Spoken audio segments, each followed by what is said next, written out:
မင်္ဂလာပါ bass guitar ရဲ့ tuning အကြောင်းကိုပြောပါမယ်လေးကျိုး bass guitar ရဲ့ tuning standard tuning က G D A E ဆိုပြီးဖြစ်ပါတယ် G D A E 5 string ရဲ့ tuning ကြတော့ G D B ဆိုမှပေါ်က B ကျိုးတစ်ချောင်းပူလာပါ6 string ကြတော့အောက်ဘက်ကို C ကျိုးတစ်ချောင်း C G D A E B ဆိုပြီးဖြစ်ပါတယ်ဒါကတော့ bass guitar ရဲ့ standard tuning ပါနောက်တစ်ခု A B C D E F G ဆိုပြီး alphabet ခုနှစ်ခုသုံးပါတယ် flat sharp key တွေအကြောင်းနောက်ဆက်ပြီးပြောပါမယ်ကျွန်တော်တို့ bass guitar ရဲ့လွတ်ကျိုးကိုသိပြီဆိုတော့သိကြအောင်ညာဘက်လက်ချောင်းလေးတွေကို index middle IM ဆိုပြီးသုံးကြပါတယ်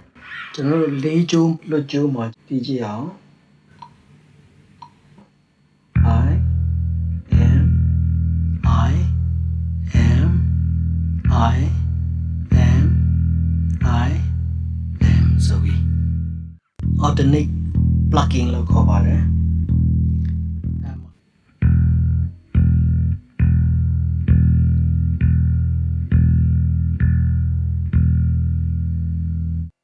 ကျွန်တော် metronome နဲ့တီးကြအောင် I M I M I M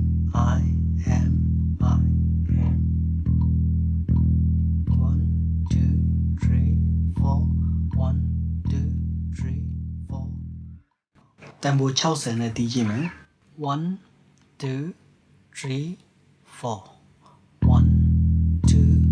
3 4 1 2 3 4 1 2 3 4 1 2 3 4 alternate plucking လို့ခေါ်ပါတယ်နောက်တစ်ခါကျွန်တော်တို့ဒီလွတ်ကျိုးတွေကိုမှတ်မိသွားအောင် E ကျိုးကိုတီးပြီး3ကျိုး A ကျိုးကိုဆက်တီးပါမယ်1 2 3 go 1 2 3 4 1 2 3 4 1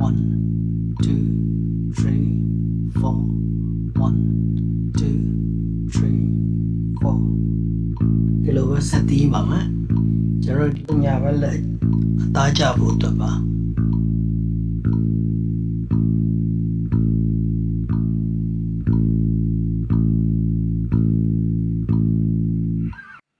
ကျွန်တော်အစောပိုင်းမှာစိတ်ရှိရှိနဲ့တန်ဖိုး50 60လောက်ကိုပဲ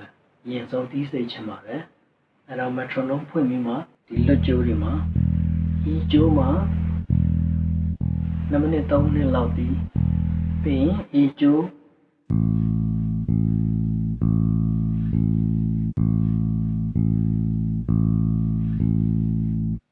နှစ်ကျိုး D ကျိုး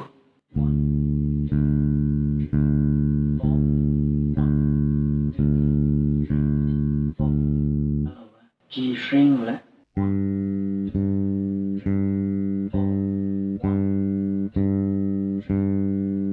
ဒီလိုလေး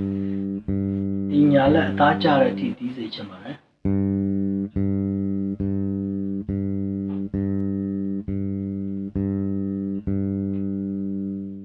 ဒီလိုဒီလွတ်ကျိုးတွေကိုမမိသွားအောင်ရယ်ဒီညာလက်အသားကျအောင်ရယ်ကိုတန်ဖိုး50 60ဝန်းကျင်ဖြည်းဖြည်းလေးတီးအောင်အားလုံးပဲနေကောင်းကျန်းမာပါစေ